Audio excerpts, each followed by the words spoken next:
May 28th, workout breakdown. You got intervals or arm day. I'm not going to spend a lot of time on intervals. I will touch on it very briefly, kind of a 2-for-1 here. Again, remember, intervals are there every 4 weeks, so you guys have an opportunity to efficiently work on your aerobic floor, your aerobic capacity, right? If you're somebody that struggles in that realm, in that modality, like, this is for you. And I would highly suggest, like, you don't just skip it. I understand intervals are very challenging, they're intense, they're hard, but that's kind of the whole point. And if you guys want to make progress, you want to take steps forward, regardless of the modality, which we're going to actually talk about during the arm part, at some point you kind of got to put your foot to the floor, and you've got to start attacking the things, your deficiencies, your areas of improvement.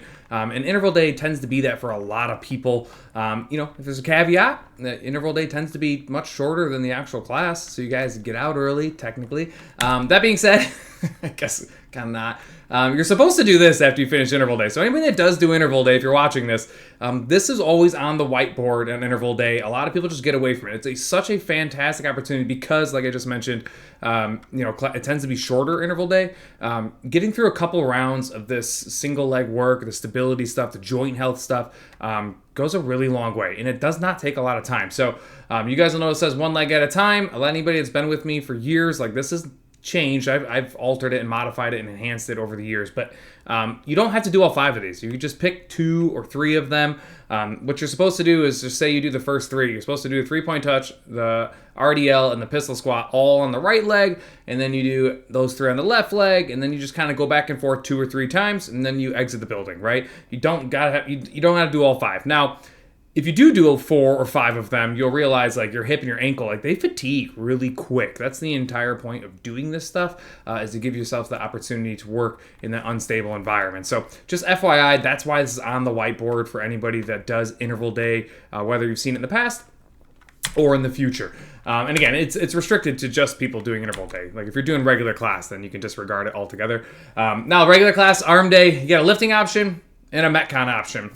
I try to give these where it's fit. What I really wanted to talk about was arm day. I think a lot of people undervalue arm day. All 7 of our focuses obviously matter, and leveling them out. Like, you've heard me say this a million times. I'm really big on being good at everything, not great at one specific thing. If you're skipping certain days, then you're creating imbalances, you're creating muscle imbalances, and you're creating deficiencies in your kinetic chain. And that's not the goal. Everything kind of comes full circle. I'm actually going to make a video about my opinion on the most important focuses in order, actually. Hopefully it doesn't skew everybody's mind.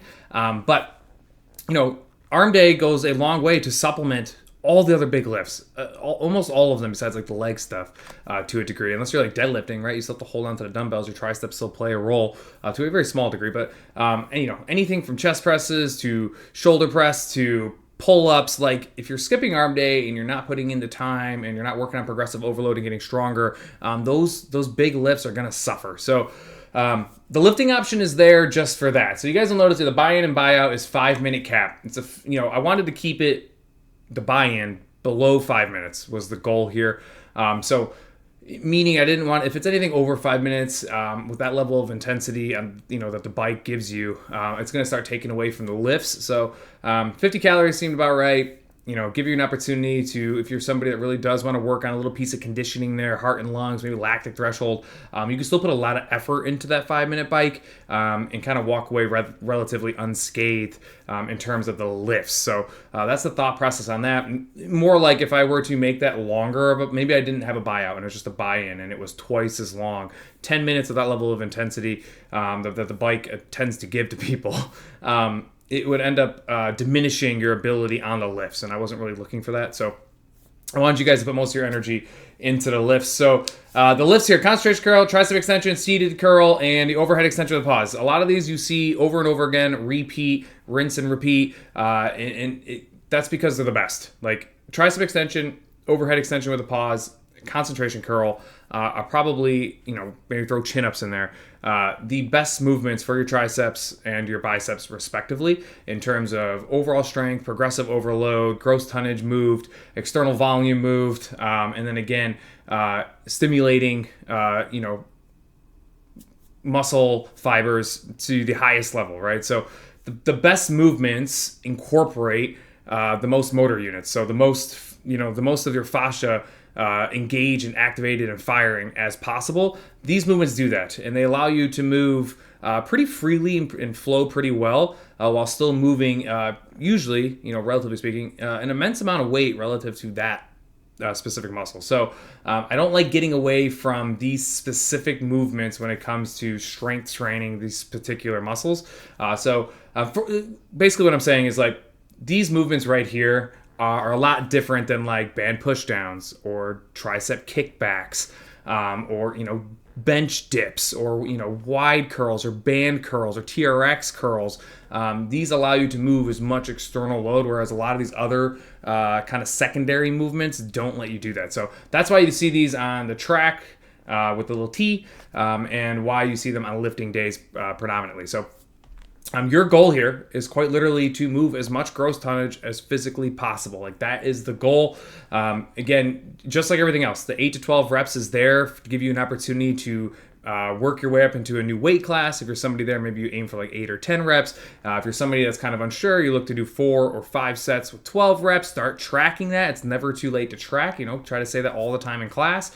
And then again, your time of recovery is just as important as your rep count, right? If you're somebody that's working their way into a new set of weights and you've dropped your rep count from 12 to 9 or 10, then it probably, behooves you to go to a minute 30 time of recovery, give yourself more time to recover, restore some level of ATP, and then give you a better opportunity to move more weight. Whereas if you were to cut that down, the conditioning levels might not be there, and you end up failing significantly earlier, and you don't have the ability to move that extra gross tonnage, which is obviously the goal in terms of building muscle or lean muscle tissue. So yada, yada, yada. That's why these are here. That's why that rep count and time of recovery flexibility is there for anybody that's still maybe unsure of that. And then again, these movements, just like every other movement, I don't think it ever hurts to reiterate this.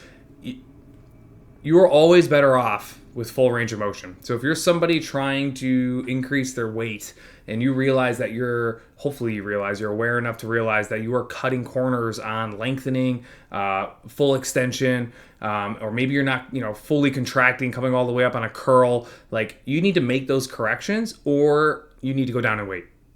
So even if you have been working at a particular weight class, maybe we need to find a better way for you to approach it rep count wise and set wise for you to maintain full range of motion, or full ROM, also known as ROM, instead of going up in weight, so that we can, again, maybe take one step back to take 2 steps forward, right? Because at any point, if you go up in weight class, and this goes for all the lifts, whether it's arm day or not, you are not using full range of motion, you are not doing yourself an injustice. Like, you will eventually hit a wall that you will not be able to get by, because at the foundational level, your body doesn't know how to act with this extra load in full range of motion. So, in other words, make sure you're going all the way down. Something like an overhead extension with a pause, like you want to be able to fully flex your elbow. Like, there's no reason why your elbow shouldn't fully flex. If it's not fully flexing, then you're either scared to get stuck at the bottom, or you don't have the strength to get out of that deficit at the bottom.